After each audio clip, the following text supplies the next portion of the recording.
السلام علیکم ورحمۃ اللہ وبرکاتہ۔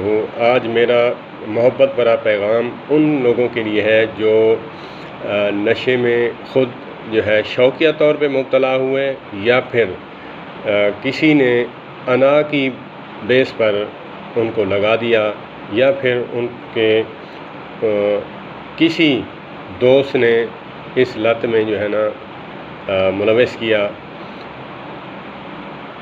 بہرکیف جس صورت میں بھی ہے ان حضرات سے میں گزارش کروں گا کہ آپ دیکھیں کہ اگر باغیرت غیور انسان جو ہے وہ اگر دوست بھی گھر آئے تو اس سے پیسے مانگے اس کا بچہ یا بچی، تو وہ آگ بگولا ہونے لگ پڑتا ہے کہ میری بے عزتی کر دی۔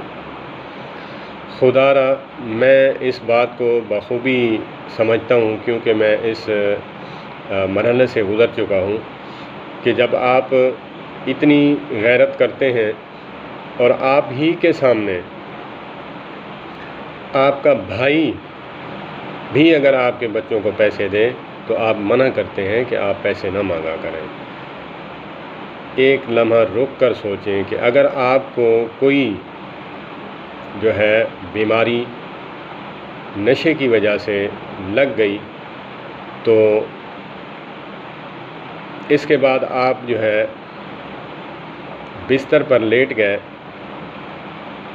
کام کرنے کے قابل نہ رہے، تو ایک لمحہ سوچئے کہ آپ کے ساتھ پھر کیا ہونے والا ہے۔ یہ وہی جانتا ہے جو اس مرحلے سے گزرا ہو۔ تو خدا را میں کہوں گا کہ اپنا خیال نہیں رکھتا تو اپنے کم از کم بچوں کا خیال کر، کہ اپنی بیوی، نوجوان بیوی کا خیال رکھ کہ وہ جب تیرے سامنے ہی تیرے بھائی سے کچھ مانگ لے تو تیرے تیور بدل جاتے ہیں کہ مجھے جو ہے نا یہ غیرت آتی ہے کہ میرے ہوتے ہوئے میرے بھائی سے تو مانگے، نہ مانگا کر۔ تو ذرا رک کر سوچئے کہ اگر کوئی بیماری میں اللہ نہ کرے اللہ پاک سب کی اولادوں کو محفوظ فرمائے، کوئی بیماری بھی ہو تو پھر آپ اپنے بچوں کا خیال رکھیں۔ جب آپ بیڈ پہ سو گئے تو پھر در در کی ٹھوکریں، در در کی بھیک، پھر آپ دیکھتے رہ جائیں گے۔ آپ کے سامنے اللہ نہ کرے آپ کی بیوی بھی کچھ بھی کر گزرے تو آپ جو ہے آنکھیں نیچی کر کے سوئے رہیں گے۔ پھر آپ بیوی کے سامنے جو ہے بول بھی نہیں سکیں گے، حق کا کلمہ کہہ بھی نہیں سکیں گے۔ تو خدا را میں یہی کہوں گا کہ آپ جو ہے اس بیماری سے بچ جائیں۔ اکثر حضرات جو ہیں میرے بھائی حضرات جو ہیں، اب ان کی بھی سمجھ نہیں آتی، اللہ پاک مجھے بھی سمجھ دے، یا پھر مجھے کوئی سمجھ نہیں آ رہی، یا پھر مجھے کوئی سمجھا دے تو میں اپنی اصلاح کر لوں گا، کہ یہ جو تمباکو نوشی جو ہے صحت کے لیے مضر ہے۔ محکمہ صحت والوں نے وہاں پہ اس کے جو ٹائٹل ہے اس کے اوپر، ڈبی کے اوپر جو ہے وہ کینسر کا، منہ کا، پیر کا، انگوٹھے کا جو ہے وہ زخم دکھایا ہے، لیکن اس کو ایسی چیز کو بند کیوں نہیں کر دیتے؟ آپ دیکھیں، ایک بندہ تھا، وہ رات کو آتا، بیوی کے سامنے جو ہے وہ شراب پیتا اور پھر اوپر منہ کرتا اور کہتا اللہ بڑا غفور و رحیم ہے۔ تو اس کی بیوی نے کہا کہ جہاں اللہ پاک غفور و رحیم ہے تو وہاں قہار بھی ہیں۔ غفور و رحیم تو تب ہے کہ جب بندہ بھولے سے کوئی کام کر لے تو پھر تائب ہو، توبہ کر لے، رجوع کر لے، تو پھر اللہ پاک غفور و رحیم ہے۔ ایک بندہ سمجھتا بھی ہے کہ یہ غلط چیز ہے تو پھر اسی آس میں کہ اللہ غفور و رحیم ہے، بخشنے والا ہے، مجھے بخش دے گا، تو اسی آس میں جو ہے وہ پھر کہتا رہتا ہے کہ مجھے جو ہے اللہ بخش دے گا۔ تو اس کی بیوی نے یہ بڑا نازک حساس مسئلہ ہے کہ بیوی جو ہے مرد کو اپنے خامند کو نصیحت یا تبلیغ کیسے کرے، اس کا بھی طریقہ ہے۔ مرد کو بیوی کو نصیحت کرنے کا بھی طریقہ ہے، استاد کو شاگرد کو نصیحت کرنے کا طریقہ الگ ہے، اور شاگرد کو اگر نوجوان شاگرد ہے وہ استاد کو نصیحت کرنا چاہتا ہے، اس کا جو طریقہ ہے وہ الگ ہے۔ جب چھوٹا بڑے کو نصیحت کرے تو اس میں اس کی ادب ملحوظ خاطر رکھے کہ اس کو جو ہے بجائے نصیحت کے غصہ نہ آ جائے کہ یہ بات میری نہ مانے۔ تو اس نے ادباً کہا کہ میرے شوہر ہیں، میرے سرتاج ہیں، میرے جو ہیں مزاجی خدا ہیں آپ، اگر سجدہ اللہ کے سوا جائز ہوتا تو اللہ کے نبی صلی اللہ تبارک و تعالیٰ علیہ وآلہ وسلم نے عورت کو حکم دیا ہوتا کہ تم سجدہ کرو، مگر سجدہ حرام ہے۔ اسی لیے میں یہ کہتی ہوں کہ میری مؤدبانہ گزارش ہے کہ اگر آپ کو کچھ ہو جائے تو ہمارے بچے اور ہم ذلیل و خوار در بدر کی ٹھوکریں کھائیں گے۔ ہمارے اندر وہ درد ہی نہیں ہے۔ میں اکثر کہا کرتا ہوں کہ پرندہ جو ہے وہ بولنے کے قابل نہیں ہے، انسان کے ہاتھ میں آئے، محبت اور جستجو، سال 2 سال اس کو اپنی زبان پہ چیزیں رکھ کے کھلائے گا، اس کو 100 نخرے اس کے اٹھائے گا، پھر اس کو سمجھانے کی کوشش کرے گا۔ تو یہاں آئیے کہ ہمارا بیوی کے ساتھ تعلق اور محبت کیوں نہیں کہ ہم اس کو جو ہے نصیحت کریں بڑے باادب طریقے سے۔ اور عورت جو ہے اس کا اخلاق کہاں جاتا ہے، کہیں بازار میں جائے تو کسی کے ساتھ بات کرے تو ایسے کرے کہ دل کرے کہ اس کے ساتھ بیٹھ کر باتیں کرتا رہے،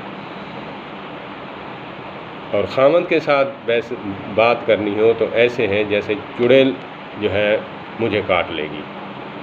خدا را ان باتوں کو سمجھیں۔ ہم ایک جانور کو سکھا دیتے ہیں، کیا انسان نہیں سیکھے گا؟ ہمارے اندر وہ درد نہیں ہے، ہمارے اندر وہ تڑپ نہیں ہے۔ آقا کریم علیہ الصلوۃ والسلام فرماتے ہیں کہ میں امت کے لیے اتنا مشفق اور رحیم ہوں کہ میں چاہتا ہوں کہ پوری امت، پوری انسانیت، بلکہ اس میں انسانیت میں کافر بھی آ جاتے ہیں، یہ جنت میں جانے والے بن جائیں۔ مثال دے کر بتایا کہ جب ایک بندہ کنویں کی طرف جا رہا ہو تو چھوٹا بچہ ہو تو اس کو والد دیکھے تو جا کر اس کو روکتا نہیں ہے کہ جب میں روکوں گا، بھاگوں گا اس کے پیچھے، یہ اور دوڑ لگائے گا، کنویں میں جا کے گر جائے گا۔ تو اس میں ٹیکنیک استعمال کرتا ہے، وہ کہتا ہے کہ بیٹا ادھر آ جاؤ، میں تجھے چیز کھلاتا ہوں، اور پیار اور محبت سے باتیں کرتا ہے، یا پھر جا کے جو ہے پیچھے سے اس کو جو ہے نا اس کی پیٹھ کو جپھا مار کر جو ہے اس کو پکڑ لیتا ہے۔ تو آقا کریم علیہ الصلوۃ والسلام نے فرمایا کہ میں امت کے لیے شفیق ایسے ہوں کہ جیسے باپ جو ہے چاہتا ہے کہ یہ کنویں میں نہ گرے، میں تو اس سے بھی زیادہ محبت کرنے والا ہوں۔ جیسے اللہ پاک کی محبت جو ہے 70 گنا زیادہ ہے ماں سے، تو ایسے ہی نبی اکرم صلی اللہ تبارک و تعالیٰ علیہ وآلہ وسلم کی 70 گنا محبت امت سے ہے۔ یہ 70 کا لفظ جو ہے یہ معنی نہیں رکھتا، لیکن صرف انسان کو سمجھانے کے لیے گنتی جو ہے وہ کاؤنٹ کی گئی ہے، کیونکہ ہم اس پہ بلیو رکھتے ہیں کہ 70 مرتبہ، تو اسی لیے ہم ایک دوسرے کا درد رکھتے ہوئے اگر نصیحت کرنی ہے تو پھر نصیحت یوں کیجیے۔ ہماری نصیحت نہیں ہوتی، ہم نے تذلیل کرنا ہوتا ہے۔ میں ایک جگہ پہ بیٹھا ہوا تھا، اللہ پاک سب کو سمجھ عطا فرمائے۔ ایک جگہ پہ میں بیٹھا ہوا تھا تو ایک بچی کیا اپنی فیملی میں تھے، ایک بچی کا جو ہے دوپٹہ جو ہے کھسک کر نیچے یہاں پہ گر گیا۔ میں بھی بیٹھا تھا، محرم تھے سب، غیر محرم تو کوئی نہیں تھا۔ تو میں نے کہا کہ اس کو کیسے بتایا جائے، تو میں نے مولا پاک حسن کریم مجتبیٰ علیہ الصلاۃ والسلام کا جو وہ کلیہ ہے، میں نے وہ استعمال کیا۔ میں نے ٹوپی اتاری، اس کو اشارے سے مخاطب کیا، ٹوپی اتاری، پھر میں نے کہا بیٹا، جب میں نے ایسے کیا تو اللہ پاک نے عورت کو بھی بہت عقل اور دانش دی ہے، تو وہ فٹافٹ میری بات کو ایسے سمجھا کہ میں نے اونچی آواز سے ڈانٹ سے اس کو کہا ہے، یہ بات اس کو یہاں پہ لگی۔ میں اب جب بھی جاتا ہوں تو مجھے دیکھتی ہے، دوپٹہ بنانے لگ جاتی ہے۔ اس کی وجہ کیا ہے؟ اس کی وجہ یہی ہے کہ ہمارے اندر درد اور تڑپ نہیں ہے۔ نمازیں، تہجدیں، سب عبادات ہو رہی ہیں، ہم تہجد تو پڑھ لیتے ہیں، ہمارے ساتھ نماز پڑھنے والا میرے اخلاق سے وہ تنگ ہے کہ میرا ایسا بد اخلاق پڑوسی ہے کہ نمازیں تو پڑھتا ہے، خدا کی قسم نماز پڑھنے والا اس کا اخلاق تو ایسا ہونا چاہیے کہ جیسے پرندہ جو ہے وہ مالک کے ہاتھ میں ہوتا ہے، جیسے اس کو مرضی کرے چھری پھیرے یا پھر اس کو بچا کے بٹھائے، جو بھی کرے اس کے بس میں ہوتا ہے۔ تو پڑوسی تو ایک دوسرے کے لیے جو ہے رحمت ہے۔ اللہ کے نبی صلی اللہ تبارک و تعالیٰ علیہ وآلہ وسلم فرماتے ہیں کہ پڑوسی کے حقوق ایسے ہیں، مجھے خدشہ لاحق ہوا کہ یہ وراثت کا جو ہے حقدار نہ بن بیٹھے۔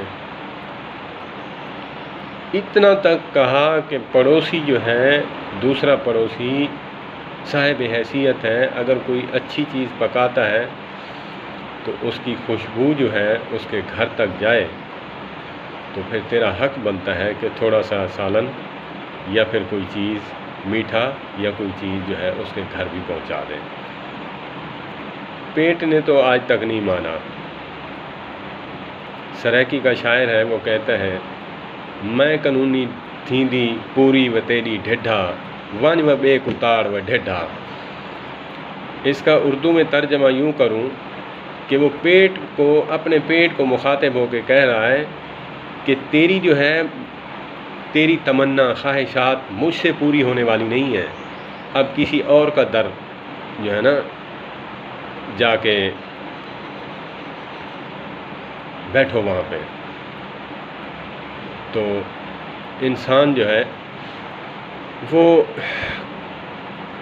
حریص ہے، اس کا جو ہے پیٹ قبر کی مٹی ہی بھر سکتی ہے، جیسے حدیث پاک کا بھی مفہوم ہے کہ اب عمل کی کمی ہے۔ جیسے قاسم علی شاہ صاحب فرماتے ہیں، اللہ پاک ان پر بھی سلامتی کرے اور اللہ پاک ایسے لوگوں کو جزائے خیر عطا فرمائے، اللہ پاک ان کی حفاظت فرمائے، اللہ پاک ان کے ایمان، مال، جان کی حفاظت فرمائے۔ قاسم علی شاہ صاحب میرے میں نے یہ جو چینل کا نام رکھا ہے انہی کی نسبت سے رکھا ہے۔ میرا بھی جذبہ تھا کہ ایسی باتیں کرنے والا کوئی ہوگا۔ جب میں نے ان کا جو یوٹیوب پہ سنا تو میں نے کہا الحمدللہ ایسے لوگ موجود ہیں جو اچھائی پھیلا رہے ہیں، تو میں نے بھی اسلامک موٹیویشنل چینل کے نام سے، وہ آئیڈیل کے طور پر کسی انگریز کو، کسی سائنسدان کو، بل گیٹس کو، فلاں فلاں کو کوٹ کرتے ہیں، ان کا اپنا ایک شعبہ ہے، اور میرا جو ذوق ہے، میرا ذوق یہی بنا کہ میں موٹیویشنل چینل بناؤں گا، لیکن میرا ذوق یہ ہے کہ میں ان ہستیوں کو کوٹ کروں گا جو ہمارے آئیڈیل ہیں، اسلامی ہیروز، لوکل ہیروز ہوں۔ یہ بھی قاسم علی شاہ صاحب کا فرمانا ہے۔ ہمارے کتابوں میں لوکل ہیروز کا جو ہے، ایک دفعہ جو نواب صادق محمد خان آپ بہاولپور ان کا ذکر کرتے ہوئے کہا کہ ان کا جو ہے نصاب میں نام ہونا چاہیے، ان کا کردار ہے پاکستان بنانے میں، اور 1 سال کی تنخواہیں مکمل فورسز کو انہوں نے افورڈ کی تھی۔ اور قائد اعظم محمد علی جناح رحمۃ اللہ تعالیٰ علیہ، اللہ پاک کروڑوں رحمت نازل فرمائے، ان کی معاونت کی تھی، اور بنگلہ دیا تھا کراچی میں، گاڑی دی تھی، اور 1 تولہ سونا بھی دیا تھا، تقریباً جو ہے 4-5 کلو سونا تھا، وہ دیا تھا۔ تو ایسے ہیروز کی جو ہے سٹوریز ہمیں سنانی چاہیے کہ بندہ موٹیویٹ ہوتا ہے، اچھے کام کرنے میں سبقت کرتا ہے۔ تو اسی لیے میں اسی بات پہ آؤں گا، اپنے موضوع پہ بات کہیں کی کہیں نکل گئی، کہ اللہ پاک آپ کی حفاظت فرمائے۔ آپ اگر اس بیماری میں ہیں تو پھر آپ سوچیں آپ کے ارد گرد جو ہیں لوگ، دوست، آپ کو بگاڑنے میں ان کا کتنا کردار ہے، یا پھر خود آپ نے اپنی بربادی کا سوچا، یا پھر آپ یہ دیکھ لیں کہ میرے جو دوست ہیں وہ کتنے خیر خواہ ہیں، کیا وہ تمہارے پیسے کے اوپر نظر رکھے ہوئے ہیں کہ یہ خود بھی کھائے گا، ہمیں بھی کھلائے گا، اس کو جو ہے ہاتھوں سے کھلانا ہے۔ وہ تمہارے آگے دم ہلائیں گے لیکن وقت کا پتہ نہیں ہے۔ میں کراچی کا واقعہ ہے، وہاں پہ 2 فیملیز، ان کا آپس میں تکرار تھا، تو ان کے بیٹے کو جو ہے نا انہوں نے نشے کی لت لگا دی۔ اللہ اکبر، میرے سامنے یہ واقعات ہیں، لیکن میں کسی قوم کا نام نہیں لیتا، کسی قوم کی تذلیل کے لیے میں یہ بات نہیں کروں گا۔ سب قومیں اپنی جگہ، ہر پھول کی اپنی خوشبو ہے، یہ قوموں کے لحاظ سے میں کہوں گا، سب پھول کی اپنی خوشبو ہے، کسی کو گلاب پسند تو کسی کو چمیلی۔ یہ قومیں تو پھولوں کی طرح ہیں، لیکن کچھ ہمارے جیسے نام نہاد جو ہیں قوم کو بدنام کر دیتے ہیں۔ تو انہوں نے لت لگا دی، تو مجھے بتا رہا تھا دوست، اس نے کہا کہ میرے بیٹے کو انہوں نے لت لگائی ہے فلاں ضد کی وجہ سے، برادری ان کی اور تھی، ان کی اور تھی، تو وہ 5,000 روپیہ 5,000 ایک دن کا جو ہے وہ ہاسپٹل میں بیڈ کا اور اس کی میڈیسن کا، اس کی ٹریٹمنٹ چل رہی تھی۔ اب سوچیں کہ وہ کس اذیت سے گزر رہے ہوں گے۔ تو لیکن اللہ کی لاٹھی بے آواز ہے، ان بطش ربک لشدید، کہ اللہ پاک جب پکڑتے ہیں تو دنیا میں ہی اس کو جو ہے سزا دے دیتے ہیں۔ میں مؤدبانہ گزارش کروں گا، میں یہی کہوں گا کہ خدا را اپنے بچوں کو بھی بچائیں اور دوسروں کے بچوں کو بھی بچائیں ایسی موذی مرض سے۔ اور ایک بات اور بھی میں کر دوں کہ آپ اپنے جیسے بیٹی کی عزت کی ضرورت ہے یا اس کی حفاظت کی ضرورت ہے، ایسے بیٹے کی بھی عزت کی ضرورت ہے، حفاظت کی ضرورت ہے۔ کہ ہم بچپن میں ان کی حفاظت نہیں کرتے، ہمارا بیٹا ہے، خالہ کے یہاں رہتا ہے یا پھوپھی کے یہاں رہتا ہے تو کوئی مسئلہ نہیں، ہمارا بیٹا ہی ہے نا، بیٹا ہی ہے نا، مرد ہے نا، تو وہ پھر جس لت میں گزرتا ہے نا تو آپ کو پتہ نہیں ہے، دوستوں کے یہاں گھر میں رہتا ہے تو پھر اس کی عزت جیسے خراب ہوتی ہے تو وہ دنیا میں محلے میں منہ دکھانے کے قابل نہیں رہتا، ساری زندگی جو ہے وہ سر نیچے کر کے رہتا ہے، وہ حق بات نہیں کہہ سکتا۔ تو اپنے بیٹوں کی بھی حفاظت فرمائیں، ان کی بھی عزت ہے۔ ہاں میں مانتا ہوں بیٹیوں کی عزت ہے، بالکل عزت ہے۔ آقا کریم علیہ الصلوۃ والسلام نے فرمایا بیٹی چاہے کافر کی کیوں نہ ہو، بیٹی بیٹی ہوتی ہے۔ تو اسی لیے بیٹوں کی بھی نظر رکھیں، بیٹوں کے ساتھ جو بدفعلی، جو لواطت کے لعنت میں مبتلا لوگ جو ہیں وہ ان کے ساتھ جو کرتے ہیں آپ کو معلوم ہی نہیں ہے، وہ ڈر کے مارے آپ کو نہیں بتا سکتے کہ میں تو فرعون بنا ہوا ہوں نا، میرے سامنے بات کرنے کی ان کی جرات ہی نہیں ہے۔ ایسے سخت مزاج بھی نہ بنے کہ آپ کو کوئی بات بتانی ہو بچوں نے تو وہ بتا بھی نہ سکیں، ایسے نرم بھی نہ بنے کہ وہ جو غلط کام کریں آپ سے ڈرے بھی نہ۔ میانہ روی اختیار کریں۔ اللہ پاک مجھے بھی اچھا باپ بننے کی توفیق عطا فرمائے اور اچھا بیٹا بننے کی توفیق عطا فرمائے، اور میری بہنوں کو اچھی ماں بننے کی توفیق عطا فرمائے۔ والسلام علیکم ورحمۃ اللہ وبرکاتہ۔